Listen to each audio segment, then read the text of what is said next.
Acte 1, verset 8. Quelqu'un peut faire la dit? Mais je vais le laisser en même temps. Mais vous recevez puissance. Le Saint-Esprit surveillera sur vous. Et vous serez mes témoins à Jérusalem, dans toute la Judée, dans la Samarie et jusqu'aux extrémités de la terre. Que Dieu bénisse sa parole. Comme le temps est parti, je ne pense pas que je pourrais donner tout le message. Je vais tenter un peu d'abréger ça pour que nous puissions gagner en temps, par la grâce de Dieu.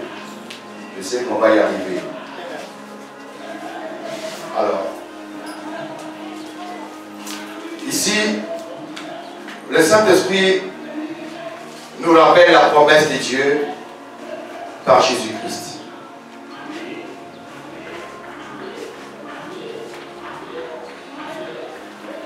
Vous recevez une puissance, le Saint-Esprit surveillera sur vous, c'est alors que vous serez mes témoins en Judée, en Samarie, jusqu'aux extrémités de la terre.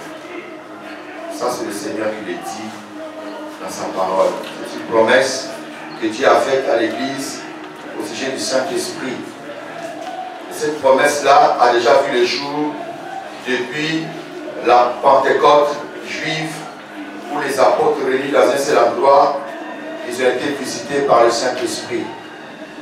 Et je crois que aujourd'hui, nous avons besoin non seulement d'être visités par le Saint-Esprit, mais de mettre en exercice toutes les armes que le Saint-Esprit va nous donner, ou il nous a déjà donné par la grâce de Dieu. Que le Seigneur bénisse sa parole. Pasteur.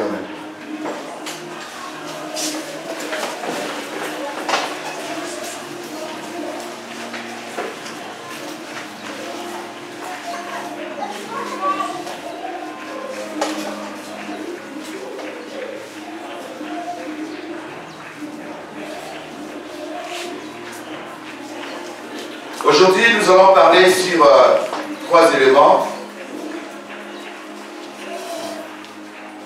Je crois que le Saint-Esprit va nous conduire pour bien le développer. Quand le Seigneur parle ici du Saint-Esprit, il promet à l'Église, le Saint-Esprit promet à l'Église que vous allez recevoir une puissance. Le Saint-Esprit surveillant sur vous, c'est alors que vous serez mes témoins. En Judée, en Samarie, sur les extrémités de la terre. Alors, nous avons vu dans Luc chapitre 24, Jésus a parlé de revêtement. Vous êtes revêtu de la puissance d'en haut, mais d'attendre à Jérusalem. Regardez-moi les enfants là, regardez-moi les enfants. Séparez-les. Lève-toi, lève-toi, lève-toi.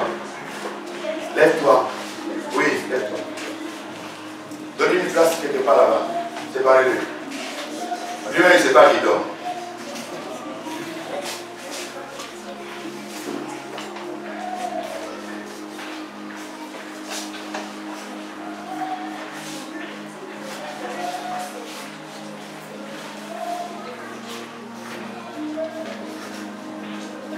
Gloire à Dieu. Ok, suivez-moi maintenant. Je disais que le Saint-Esprit, dans Actes des Apôtres, Jésus a fait une promesse. Il dit, vous recevez une puissance, le Saint-Esprit surveillera sur vous. Mais cela, c'est pour se conformer dans l'évangile de Luc au chapitre 24, où le Christ dit, d'attendre à Jérusalem, vous serez bientôt revêtus de la puissance d'en haut. C'est ce que l'Église a besoin. Nous parlons sur les armes spirituelles, l'équipement spirituel, qui sont obligatoires pour la vie d'un enfant de Dieu. Et aujourd'hui, nous allons toucher 2 volets dans les équipements. Nous allons voir le Saint-Esprit, la position du Saint-Esprit dans la vie d'un enfant de Dieu. En fait, les différences sont de la position de l'Esprit de Dieu dans la vie d'un enfant de Dieu. Et après, nous allons parler sur l'onction, la valeur même de l'onction dans la vie d'un enfant de Dieu. Et cela est très important. Quelqu'un peut me dire amen? Amen. Quand le Saint-Esprit vient dans la vie d'un enfant de Dieu, il ne vient pas cadeau comme ça. Le Saint-Esprit vient dans la vie d'un enfant de Dieu pour jouer un rôle très important. Nous avons vu dans les jours précédents que le Saint-Esprit vient pour nous armer. Avant de donner l'équipement, il va d'abord allumer le feu. Après, il va rendre le témoignage. Après, il va nous armer. Amen. Mais aujourd'hui, nous allons voir la position du Saint-Esprit dans la vie d'un enfant de Dieu. Le Saint-Esprit nous donne deux positions pour l'enfant de Dieu. Il y a une position qui est réservée pour le monde. Alors là, suivez-moi maintenant attentivement.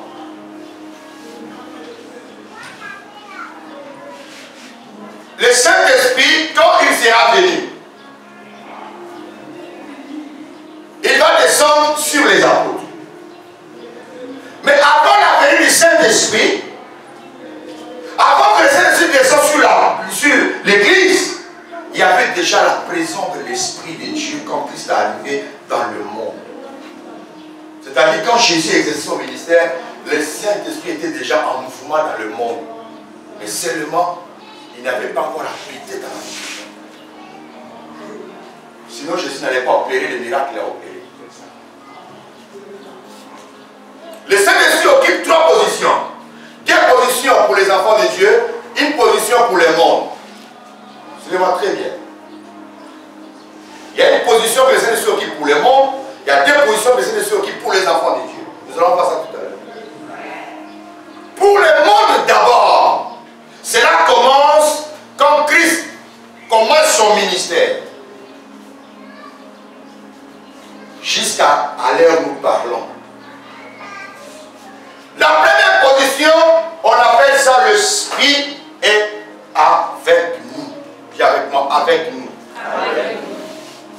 Le Saint-Esprit est avec nous, mais il n'est pas encore en nous. Mais il est avec nous. On va aller rapidement lire. On va aller rapidement lire dans Jean chapitre 16, verset 8.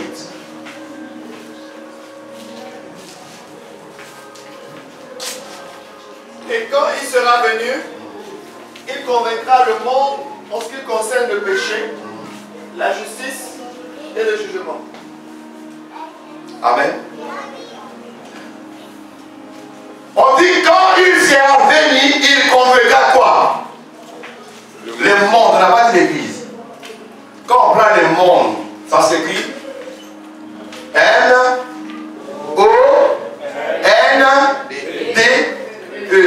Maintenant, il faut renverser, ça donne quoi? Ça donne démon. C'est ainsi on dit n'aimez point le monde.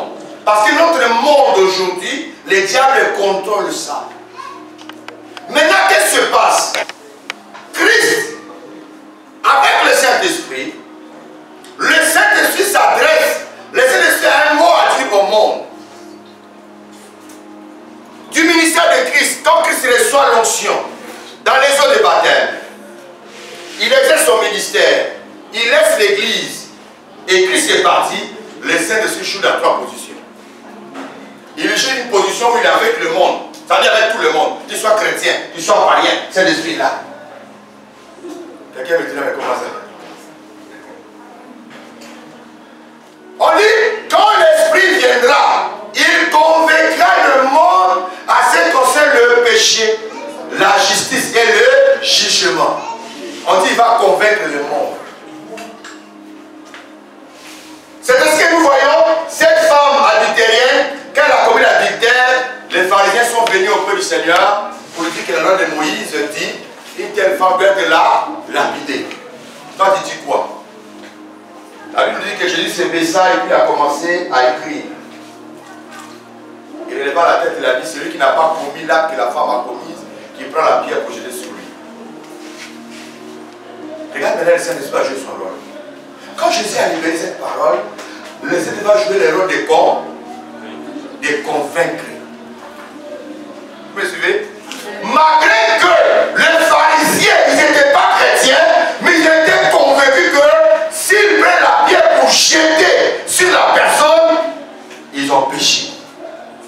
La Bible dit que l'Esprit va les convaincre en ce qui concerne le péché. Pourquoi ils ont péché? Parce qu'il y a même une chose dedans. Maintenant, s'ils jettent, les gens voient, ça ne serait pas bon pour eux. Parce qu'il y a aussi la justice de Dieu. Et Dieu aussi va les conduire dans le jugement. Donc ils ont laissé cailler. C'est le Saint-Esprit qui a joué le rôle. Mais il n'est pas en eux. Mais le Saint-Esprit les a convaincus. C'est même le Saint-Esprit qui a convaincu Pilate de laver ses mains parce qu'il n'est pas dans cette histoire. Les païens que nous voyons là, les non-chrétiens que nous voyons là, frères, quand ils font quelque chose qui n'est pas bien à la gloire de Dieu, il y a quelque chose qui leur dit ce que tu as fait là, ce n'est pas bon. On est d'accord? Il y a quelque chose qui vient de convaincre que ce que tu as fait là, ce n'est pas bon. Tu dois te repentir. Mais ils n'ont pas la force de se repentir, mais ils continuent. Mais lui-même, il sait que ce n'est pas bon. Mais qu'il a convaincu que ce que tu as fait là, c'est un péché. C'est le Saint-Esprit qui joue son rôle. Voilà. Parce que le jour du Saint-Esprit, c'est la pluie là. Les gens vont plus sentir ça.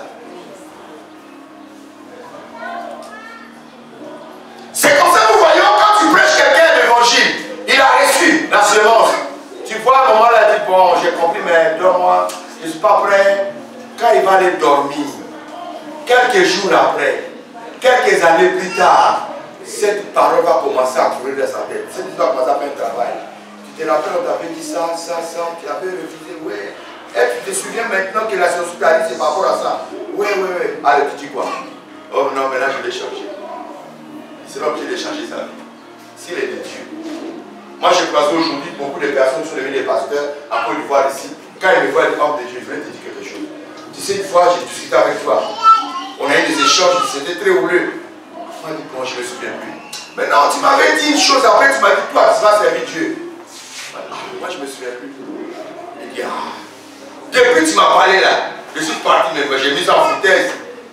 Et quelques temps après, Saint-Esprit m'a saisi. J'ai compris que je vais vraiment donner ma vie à Jésus.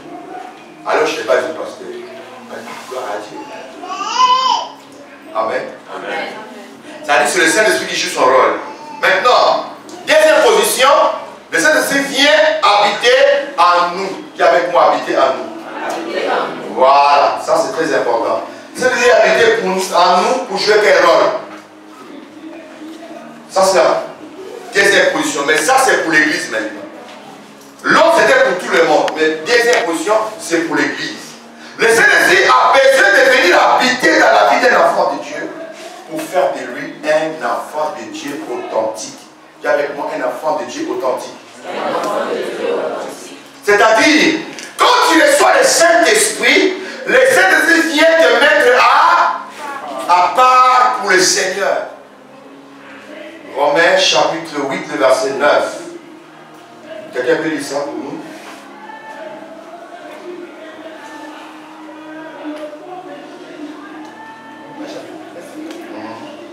Pour vous, vous ne vivez pas selon la chair, mais selon l'esprit, si du moins l'esprit de Dieu habite en vous.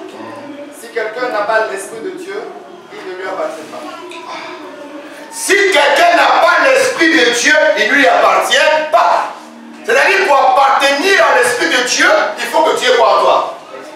L'esprit de Dieu. Donc quand le Saint-Esprit vient habiter en nous, c'est pour faire de nous des enfants de Dieu. Voilà, ça devient intéressant. Je voulais interpeller un enfant de Dieu ici. Tu n'es pas n'importe qui. Parce que quand le Saint-Esprit vient habiter dans la vie d'un enfant de Dieu, ça va changer à même dans son identité. Amen. Tu deviens un enfant de Dieu. Mais quelque part dans l'Apocalypse, ici Jean nous explique par la voix du Saint-Esprit que le Seigneur Jésus, lui qui a versé son sang pour nous, lui qui était digne de rompre et d'ouvrir les sceaux, lui qui a racheté les gens de toute langue, de toute tribu, de toute nation, ça veut dire il a fait d'eux un royaume et des sacrificateurs. Quand nous parlons d'un royaume, le royaume c'est un État. Et dans un royaume, qui habite dans un royaume? Qui gouverne un royaume? C'est le roi.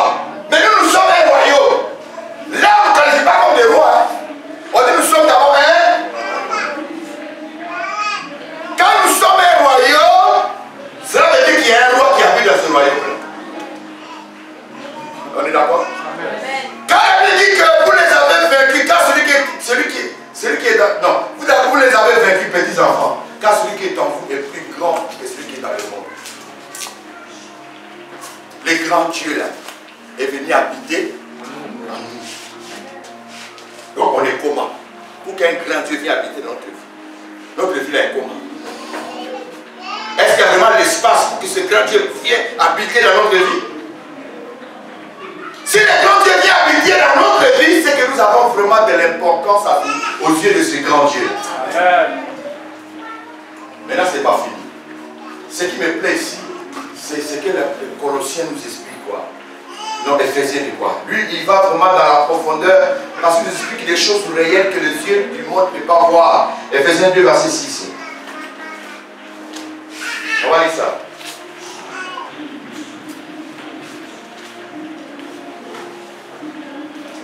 La parole de Dieu. Il nous a ressuscités ensemble et nous a fait asseoir ensemble dans les lieux célestes. Écoute maintenant ici, c'est-à-dire Christ Jésus est ressuscité. On est d'accord? Au lieu qu'il ressuscite seul, Éphésiens nous fait comprendre par la voix de l'apôtre Paul les jours de la résurrection de Christ Jésus. Dieu nous a ressuscités ensemble avec le Christ Jésus. C'est-à-dire qu'il soit né ou pas, mais ta présence y était là. Les enfants qui vont venir dans les siècles là-bas, Jésus les a rachetés par son sang. Ils ont déjà été ressuscités avec le Christ, malgré qu'ils ne sont pas encore venus dans le monde. On est d'accord? L'autre fois, je vous ai démontré que nous sommes des êtres célestes.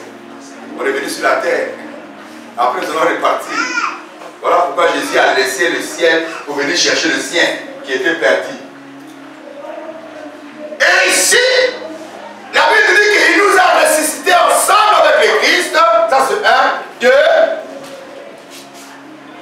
Et nous a fait asseoir ensemble dans les lieux célestes. 2, il nous a fait asseoir ensemble dans les lieux célestes. Oh, quand on parle de s'asseoir, il s'agit de quoi? On va s'asseoir sur quoi? Sur les trônes. Écoutez bien, on s'assoit sur le... Et c'est comme ça que Jésus a dit, voici, je vous ai donné le... de marcher sur toute puissance de l'ennemi.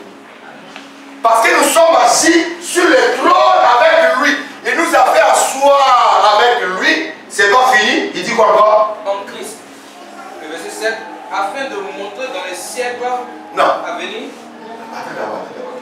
Il nous a fait ensemble. Il nous a fait asseoir ensemble et nous a fait asseoir ensemble dans les lieux célestes en Christ. Quelqu'un attend ça? Reprends, suivez bien. Il nous a ressuscités ensemble. Il nous a ressuscités ensemble. Et nous a fait asseoir ensemble. Il nous a fait asseoir ensemble. Où? Dans les lieux célestes. Où? C'est-à-dire notre vie est où? Dans les lieux. Parce que je disais que nous ne sommes pas de ce monde. On se comprend un peu? Quand tu n'as rien compris là, tu vas marcher comme les gens de ce monde. Non. De la résurrection, Christ nous a ramenés. À partir de la résurrection de Christ, quand toi tu acceptes Jésus, la première chose, qu'est-ce que Jésus fait? Il prend ta vie.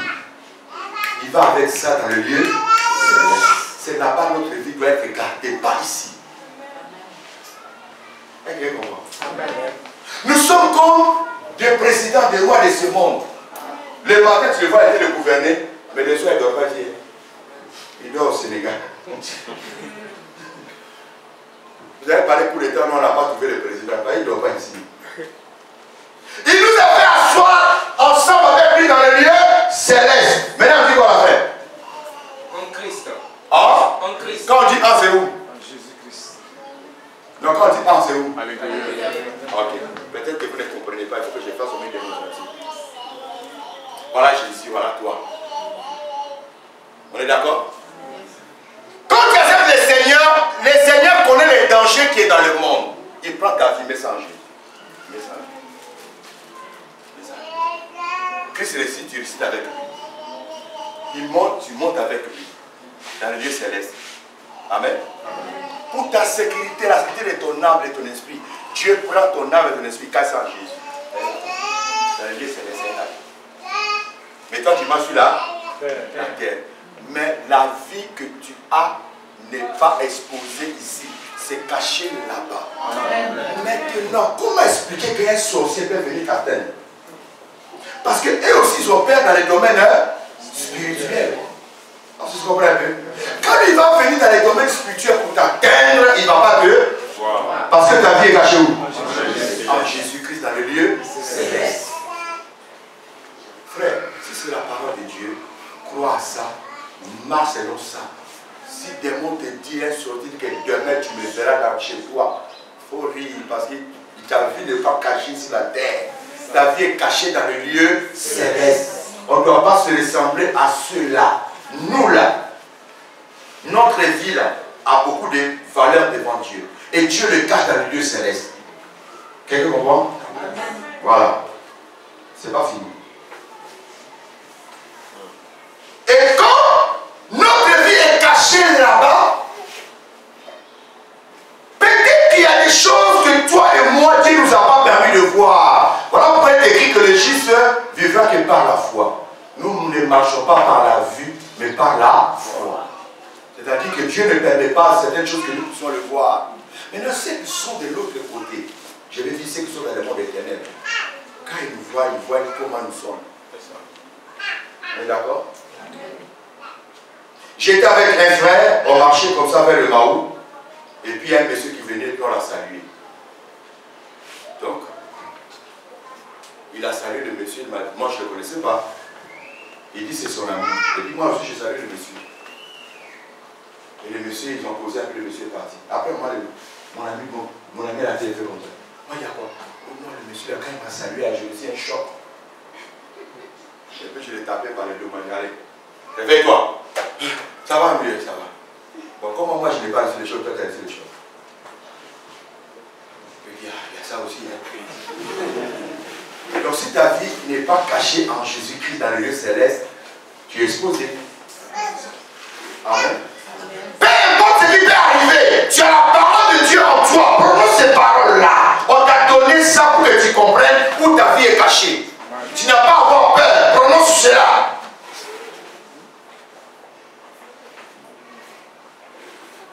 Gloire à Dieu. Amen. Nous allons aller sur la troisième position. La troisième position, le Saint-Esprit vient sur nous. Ça, c'est pour l'Église. Nous allons prendre Luc chapitre 4, verset 18.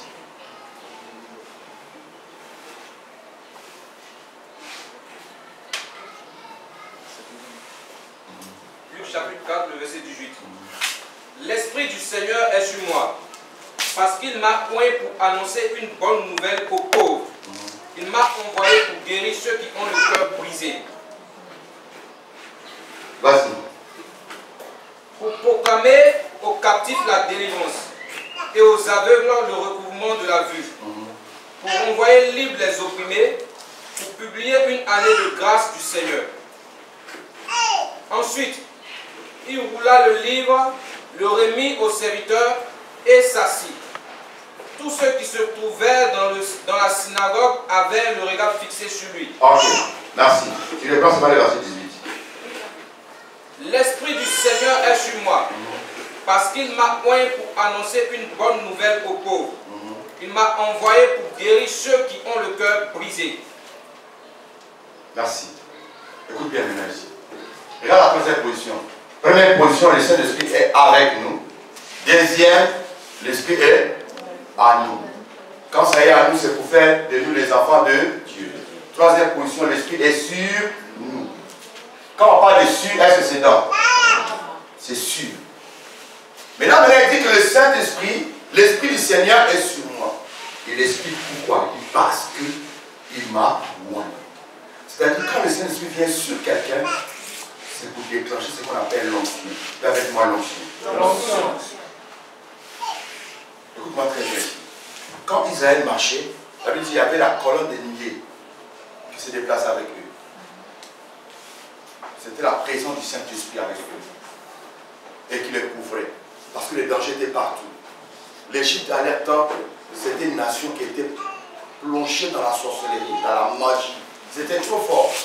Il fallait la présence du Saint-Esprit pour ouvrir les enfants de Dieu. L'homme du Saint-Esprit marchait avec eux. Maintenant, quand ils ont dit que Pharaon arrivait avec son armée, cette ombre qui marchait avec eux, c'est devant, cet homme-là, les nuées, colonne de nuée là, est venu derrière, se poser entre Israël et les Égyptiens. La colonne là s'arrête au milieu. Donc, les Égyptiens ne pouvaient plus continuer leur marche. On est d'accord? Les enfants d'Israël maintenant pouvaient traverser la mer Rouge sans problème. Et c'est ainsi que Moïse devait frapper le bâton pour que Israël puisse passer. Et quand ils ont fini de traverser, ça la colonne est dénuée. Dieu l'a enlevé, l'a envoyé maintenant devant. C'est là qu'ils ont fait maintenant la mer. Il faut avancer. Ils ont osé, la mer les a engloutis. Suis-moi très bien. Quand l'onction de Dieu est sur quelqu'un, cette dernière doit déclencher l'onction de miracle. Jésus dit, l'Esprit du Seigneur est sur moi parce qu'il m'a ouvert pour annoncer d'abord une bonne nouvelle aux pauvres. 2. Rendre libre les opprimés. Guérir les malades. Pour vous laisser des aveugles. Voilà pourquoi l'Esprit est sur moi. Et quand nous allons dans Actes des Apôtres, chapitre 1, le verset 8, il dit, vous recevrez une puissance, le Saint-Esprit survenant sur vous. Quelqu'un me suit? Amen. Le Saint-Esprit survenant sur vous. Ça devient un équipement qui vient sur nous. Comme un équipement, ça vient sur nous comme l'onction du Saint-Esprit.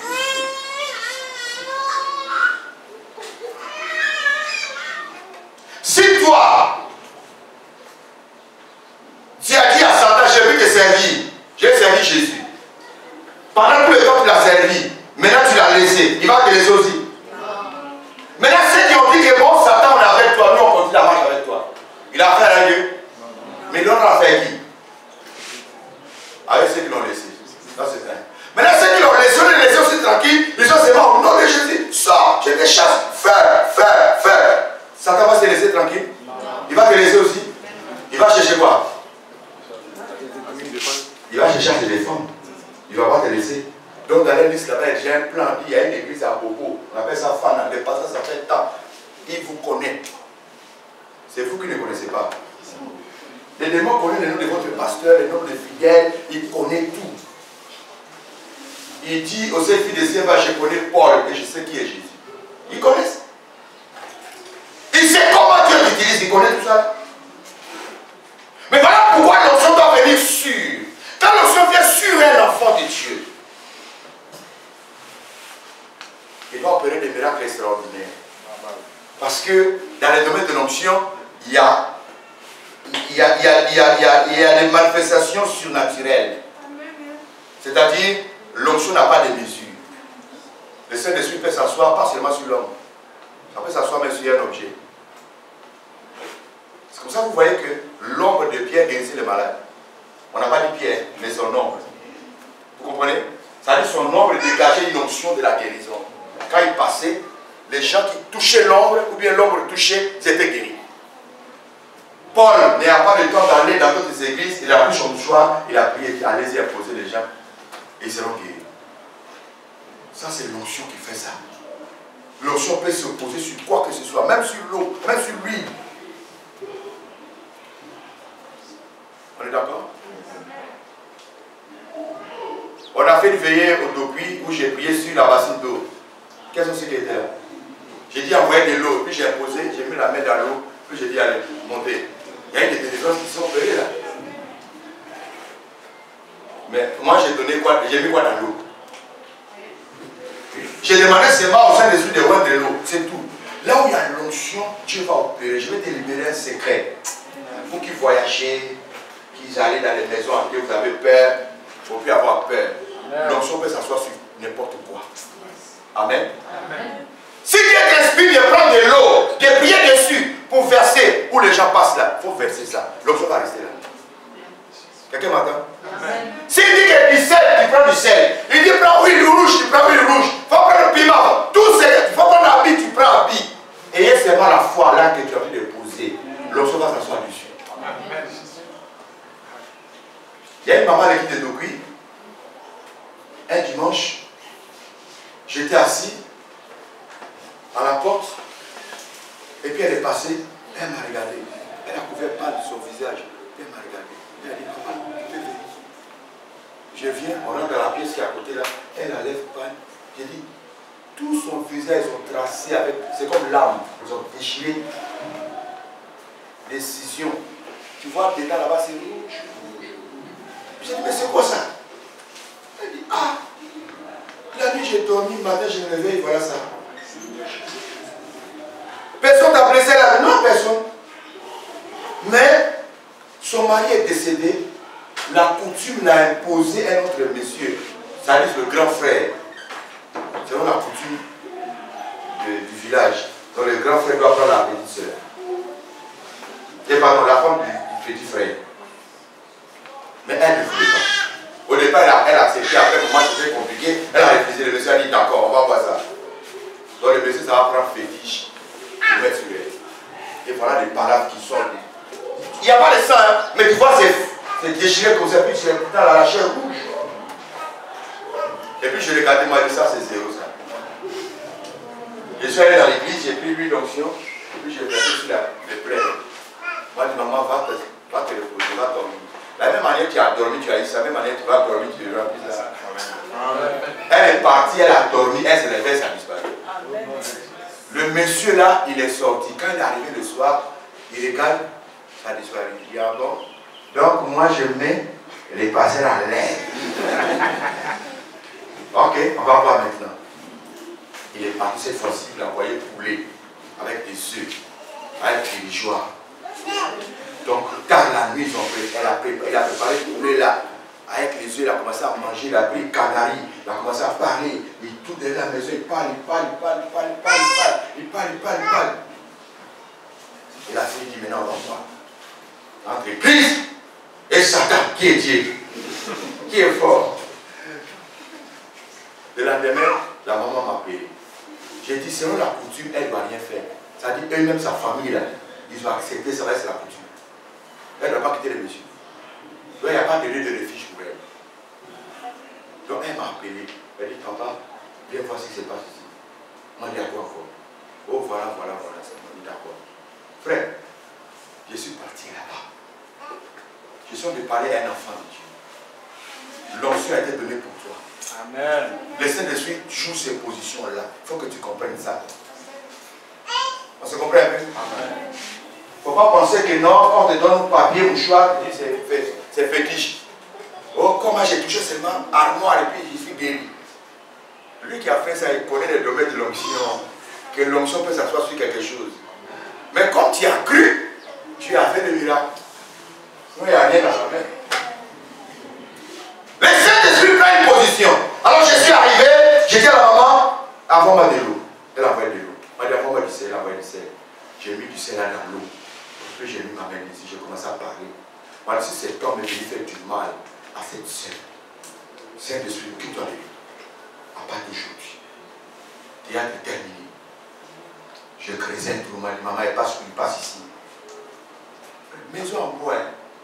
Les messieurs ils vont dormir ensemble. Et puis il y a des enfants là-dedans. Lui, c'est là, 3 femmes. Donc je creusais, j'ai fait là-dessus, j'ai commencé à parler. On m'a dit l'onction, demain, c'est ce qui va passer ici. Il a des mauvaises intentions. Prends-le! Au nom de Jésus, amen, amen. J'ai fermé. J'ai dit, maman, j'ai flippé, maman, je m'en vais. J'ai dit, oh, papa, merci. Le soir, le monsieur est arrivé. Il a commencé à parler, il a traversé là. Le maman, le regard seulement. 2 jours après, le monsieur est diarrhée. Diarrhée, ça ne s'arrête pas, ça ne s'arrête pas. Le mot du ventre. Tous les gris qu'il a envoyés là, il ne pouvait plus utiliser. Il va toujours au WC, il revient. Il va au WC, il revient. L'homme regarde jusqu'à 3 jours de diarrhée. Il a préféré aller derrière l'eau chez sa deuxième femme pour aller se faire soigner là-bas. Et c'est comme ça qu'il est parti. Arrivé là-bas la semaine qui a suivi, on vient annoncer à la maman que le monsieur est ici. Et lui, la maman est libre. C'est moi qui l'ai tué? C'est de faire accomplir les monsieur là, il est méchant. Ouais, c'est que Pierre a dit, Ananias, comment Satan a rempli ton cœur jusqu'à tu as menti au Saint-Esprit? Il est mort. Donc à partir de maintenant, on puisse s'amuser avec l'onction. Dites amen. Amen.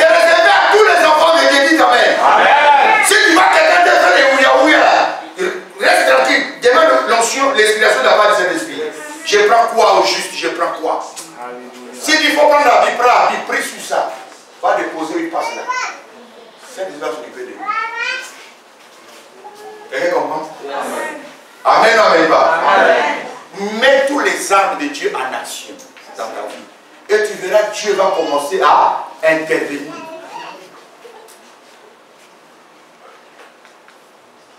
Aujourd'hui, il y a une maman qui m'appelle à 5h, dit non, papa viens. Quelqu'un a égauché pour la verser le sang sur ma table où je vais au marché là. Avec des plumes, c'est rempli là. Je ne peux pas faire. Moi, tu appelles le sang là, oui, j'ai peur. D'accord, il ne faut pas avoir peur. Je suis parti. J'ai mis ma main dessus, j'ai dit, je neutralise toute la puissance de l'ennemi qui est sur ce sang là, sur les plumes, au nom de Jésus. J'ai dit, maman, ça c'est rien ça. C'est qui a mis les plumes? J'ai ramassé ça, j'ai mis tout dans sa chaise. J'ai jeté ça à la poubelle. Maman, viens moi. C'est pas fini. Tu ne dois pas reculer. Parce que quand il y a quelque chose comme ça, les Saints prennent de position. Vous savez, il y a des situations, quand tu es devant un danger, tu es devant un sorcier le plus puissant, Dieu va te transformer en quoi une autre chose. Vous savez ça? Hein? Moïse était en face de Pharaon. Pharaon était le plus grand sorcier du monde. Pharaon était le plus grand sorcier du monde à son temps. Quand on parlait de fétiche, sorcellerie, c'est en Égypte. Il était adoré comme Dieu. Mais quand Moïse arriva devant Pharaon, il a dit quoi?